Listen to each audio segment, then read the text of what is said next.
வர்தா புயல் பாதிப்பு தொடர்பாக பிரதமரை சந்திக்க டெல்லி சென்றிருக்கும் முதலமைச்சர் ஓ பன்னீர்செல்வம் தமிழக தலைமைச் செயலாளர் உள்ளிட்டோரோடு ஆலோசனையில் நடத்தியிருக்கிறார். இது பற்றிய தகவல்களை செய்தியாளர் நிரஞ்சனிடம் கேட்கலாம். நிரஞ்சன், பிரதமரை சந்திப்பதற்காக டெல்லி வந்திருக்கும் முதலமைச்சர் செயலர்களோடு எந்தவிதமான ஆலோசனை நடத்தி வருகிறார்? எந்த மாதிரியான கோரிக்கைகளை பிரதமரிடம் அவர் முன்வைக்க இருக்கிறார் என்று பேசப்படுகிறது? அதாவது கணேஷ், இந்த வர்தா புயல் பாதிப்பின் காரணமாக தமிழகம் கடுமையான பாதிப்பிற்கு உள்ளாகி இருக்கின்றது. குறிப்பாக சென்னை, காஞ்சிபுரம், திருவள்ளூர் ஆகிய மாவட்டங்கள் மிகப்பெரிய அளவில் பாதிப்பினை சந்தித்திருக்கின்றது. கிட்டத்தட்ட 10,000 கோடி ரூபாய்க்கு மேல் இந்த இழப்பானது ஏற்பட்டிருக்கிறது. எனவே இந்த தொகையினை உடனடியாக மத்திய அரசு இயற்கை பேரிடர் அந்த மீட்பு தொகையிலிருந்து, உதவி தொகையிலிருந்து வழங்க வேண்டும் என்ற கோரிக்கையை வலியுறுத்தி இன்றைய தினம் பிரதமர் நரேந்திர மோடியிடம் இது சம்பந்தப்பட்ட ஒரு மெமரண்டம் என்று சொல்லப்படக்கூடிய அந்த கோரிக்கை மனுவினை இன்றைய தினம் பிரதமர் நரேந்திர மோடியிடம் தமிழக முதல்வர் ஓ பன்னீர்செல்வம் வழங்கவிருக்கின்றார். சரியாக 5:10 மணிக்கு தலைநகர் டெல்லியில் அமைந்துள்ள பிரதமர் நரேந்திர மோடியின் அதிகாரப்பூர்வ இல்லத்தில் தான் இந்த சந்திப்பானது நடைபெறவிருக்கின்றது. இந்த சந்திப்பு மிக நீண்ட ஒரு சந்திப்பாக இருக்காமல் மிக சுருக்கமானதாகவே இருக்கும் என்று தற்பொழுது தகவல்கள் தெரிவித்திருக்கின்றது. ஏனென்றால் தற்பொழுது பிரதமர் நரேந்திர மோடி உத்தரப்பிரதேசத்தில் சுற்றுப்பயணம் மேற்கொண்டிருக்கின்றார். அதன் பின்னர் அவர் இன்று மாலை மூத்த அதிகாரிகளையும் அவர் சந்தித்து பல்வேறு விவகாரங்கள், இந்த ரூபாய் நோட்டுகள் ரத்து செய்யப்பட்ட விவகாரம் தொடர்பாக நடத்த உள்ளார். எனவே தமிழக முதல்வருடனான அந்த சந்திப்பானது மிக குறுகிய ஒரு சந்திப்பாகத்தான் இருக்கும் என்று தற்பொழுது தகவல்கள் தெரிவிக்கின்றது.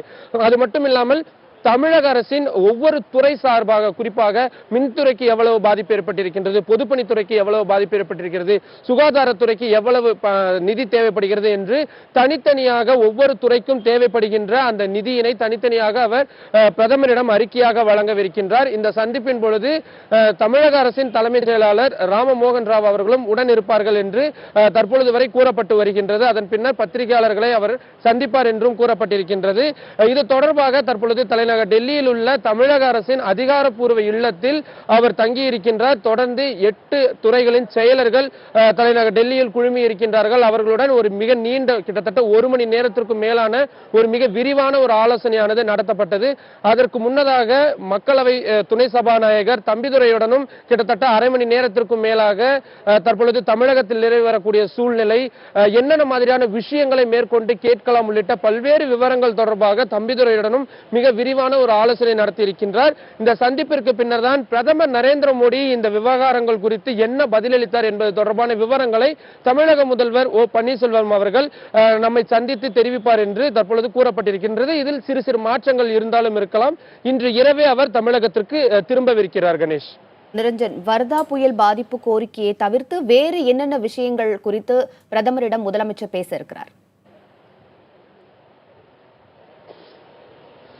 அதாவது உமா, தற்பொழுது தமிழக முதல்வராக உள்ள ஓ பன்னீர்செல்வம் முதல்வராக பொறுப்பேற்ற பின்னர் முதல் முறையாக பிரதமர் நரேந்திர மோடியை சந்திக்கவிருக்கின்றார். இதற்கு முன்னர் தலைநகர் டெல்லிக்கு அவர் நித்தி ஆயோக் உள்ளிட்ட சில கூட்டங்களில் கலந்து கொண்டிருந்தாலும் கூட தற்பொழுதுதான் முதல் முறையாக அவர் ஒரு முதல்வராக, ஒரு மாநிலத்தின் முதல்வராக சந்திக்கிறார். எனவே மாநிலத்தின் பிரதான பிரச்சனைகளாக இருக்கக்கூடிய பல்வேறு விஷயங்களை அவர் பிரதமரிடம் எடுத்துரைப்பார் என்று தெரிவிக்கப்பட்டிருக்கின்றது. குறிப்பாக இந்த ஆண்டு ஜல்லிக்கட்டு நடைபெறுமா உள்ளிட்ட பல்வேறு விவரங்கள் அவரிடம் எடுத்துரைக்கப்படும். மத்திய அரசு இதில் கையாள வேண்டிய நெறிமுறைகள் என்ன, தமிழகத்திற்கு ஜல்லிக்கட்டு என்பது எவ்வளவு முக்கியத்துவம் வாய்ந்தது உள்ளிட்ட விவரங்களும் எடுத்துரைக்கப்படும் என்று கூறப்பட்டிருக்கின்றது. அதே போல தற்பொழுது மீனவர் பிரச்சனையானது மிக பூதாகரமாக வெடித்திருக்கின்றது. கச்சத்தீவு பிரச்சனை, நேற்று முன்தினம் கூட 3000 மீனவர்கள் இலங்கை கடற்படையினரால் விரட்டி அடிக்கப்பட்டிருக்கின்றனர். ஏராளமான படகுகள் அவர்களிடம் தொடர்ந்து அவர்கள் இருப்பில் இருந்து வருகின்றது.